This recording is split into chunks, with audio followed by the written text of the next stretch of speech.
Bueno, bienvenidos al Bando Club. Hoy tengo el placer de entrevistar a Laura García, una paisana de mis tierras. Así que nada, un gusto que estés acá, Lau. Cuéntanos un poquito qué tocaste. Bueno, yo toqué Che Bandoneón, un arreglo de Néstor Marconi.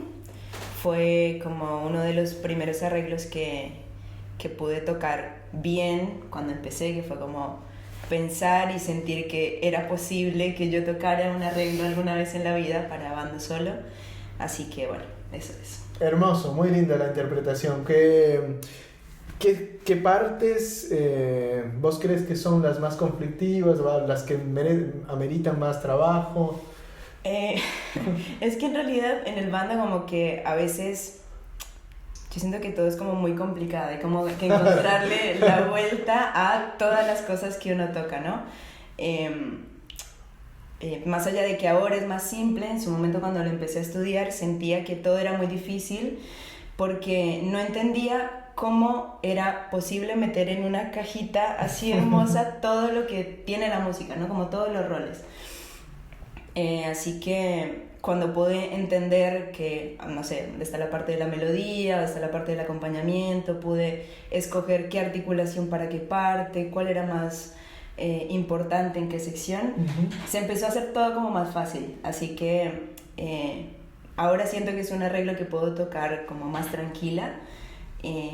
Aunque bueno, siempre la segunda parte me costó a nivel interpretativo y a nivel de dedos, que tienen tal vez más elementos. Claro, sí, porque tiene como el acompañamiento tiene momentos de marcato, de síncopas, tiene un contrapunto en algún momento que está lindo también, como muy, como a dos voces, que está muy, como, tiene de todo, como que es un arreglo bastante completo, ¿no? Como... Claro, y poder identificar eso como en la cabeza para poder pasarle a los dedos fue como muy importante para poder interpretarlo bien, como no saber que tal vez hay una mano que en cierto momento hace la melodía y que tengo que buscar que la otra con la misma columna de aire se destaque.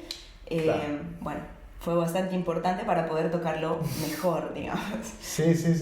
Wow, hermoso, muchas gracias por esa interpretación. Cuéntanos un poco ahora de tus proyectos. Porque nada, sé que estás en algunos, pero nada, cuéntanos vos. Bueno, ahora estoy en un par de proyectos. El primero es La Empoderada, orquesta típica. Ahí toco el bandoneón y hago parte como de la comisión de música y de arreglos. Y tengo un dúo de tangos franceses que se llama Rivaje, que es bandoneón y voz. ¿Con quién el dúo? El dúo la cantante se llama Iriel Kaufman, que también es una cantante de la Empoderada y bueno, es mi amiga también. ¿Iriel no estudia en la UNSAM? No, Iru estudia en la EMPA. En la EMPA, ok, sí, la tengo. Bueno, qué bien, qué bueno, lindos proyectos. Es muy demandante, sí, o sea, estar en parte de la comisión de arreglos y preparación de la orquesta, ¿viste? De la parte técnica sobre todo, como, no sé, ¿cómo lo sientes tú? ¿Cómo lo llevas? Bueno, a nivel de la orquesta creo que he aprendido muchísimo teniendo como el rol no solo de bandoneonista, sino de arreglista y además de hacer parte como de la dirección musical, porque siento que todo el tiempo estoy pensando que tal vez puede sonar mejor y de qué forma, y creo que lo que he tratado de aprender es cómo no pasar a la sobreexigencia del proyecto, ¿no? Como de sentir que si bien puede sonar mejor, está sonando muy bien y mis compañeras o mis compañeros se sienten cómodos tocando, que eso es como lo más importante a la hora de estar en un proyecto, ¿no? Claro. Pero bueno, creo que la parte humana es la que en este momento creo que le estoy dando como más atención, de no pasar mi exigencia al colectivo, digamos, ¿no? Claro. No, igual siempre tenemos como esa gana de que suene mejor, ¿no? Como claro. La obsesión como de la música es como que creo que siempre va a estar, ¿no? Sí. No sé si en algún momento uno llega a sentir que listo, funcionó por todos lados, no puede ser mejor. Como... Claro, pero siento que hasta cierto punto es que tan bien la paso tocando lo que estoy tocando. Claro. O sea, y la música va a reflejar eso, va a reflejar que la estoy pasando bien, que estoy con mis amigas, mis compañeras, y que va más allá de la música en sí. O sea, la música nos está uniendo y nos permite estar en un mismo espacio, disfrutar de muchos ensayos, de muchos momentos, pero nos une y no deberíamos sufrir estar ahí, como sufrir porque suene perfecto. Bueno, en realidad no. Como eso. Sí, uno sufre igual un poquito, siempre te pasa, sí. Bueno, o sea, a mí me pasa, pero bueno, y por otro lado quería también preguntarte, porque yo dije que somos paisanos, porque yo soy de Ecuador, vos de Colombia, mi mamá es colombiana, así que nada, tenemos ahí bastante en común. La diferencia es que en Colombia hay mucha movida de tango, ¿no? Como Medellín, Manizales es internacionalmente conocido como ciudades tangueras. Así que cuéntanos un poco de los personajes de allá. Yo conozco a Giovanni Parra, sé que hay un par más de gente haciendo tango allá. La gente de acá también viaja a tocar en los festivales colombianos, así que cuéntanos un poquito acerca de esto. Bien, yo siento que la movida del tango está creciendo mucho, más allá de que si bien está establecido sobre todo en Medellín. Ahora en Bogotá hay una movida muy linda de tango que yo siento que surge por el que fue mi maestro, justamente Giovanni Parra, fue el que hizo todo esto básicamente.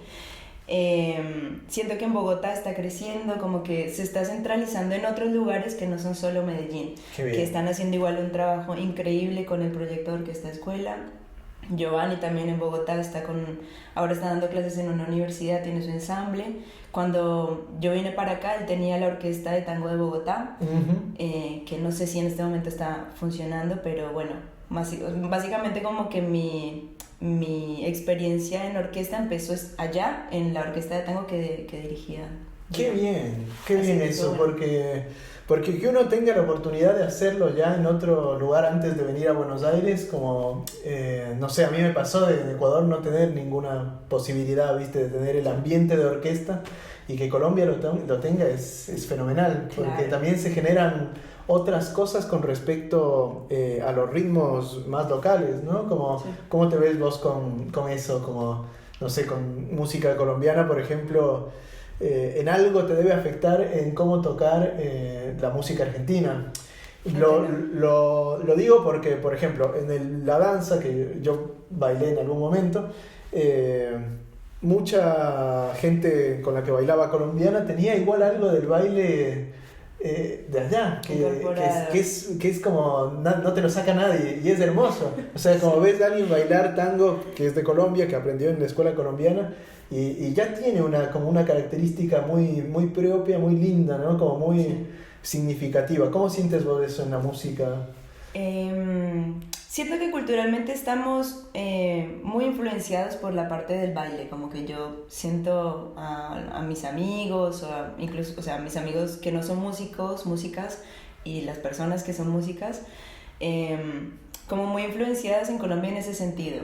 Y, o sea, pasa hacia la música que tocamos, y para mí la parte rítmica del tango igual me conectaba con una parte del baile que no he dejado hasta el momento, ¿no? O sea, ha sido como muy lindo que, más allá de que pueden parecer culturas diferentes, en muchos aspectos estamos atravesados por algo, por una misma cultura, por algo que no nos separa del todo. O sea, uno dice el tango y, no sé, la cumbia. Acá también hay una cumbia que es diferente, pero es muy parecida. O sea, estamos unidos igual en muchos sentidos, y en la parte del baile siento que pasa lo mismo. Yo siento que no he dejado de bailar nunca, así haya estado aquí el tiempo que he estado acá, como 4 años.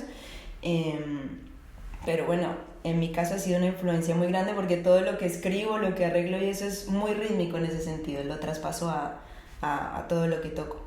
Qué genial, bueno, buenísimo. Bueno, Lau, muchísimas gracias por venir. Esta es tu casa, cuando quieras regresar, nos encantaría seguir escuchándote.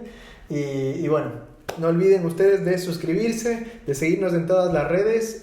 Tenemos un Patreon también por si quieren apoyarnos en este proyecto. Tenemos también para la gente de Argentina el cafecito, que es otra manera de apoyar al canal. Y bueno, muchas gracias y hasta la próxima. Chao, chao.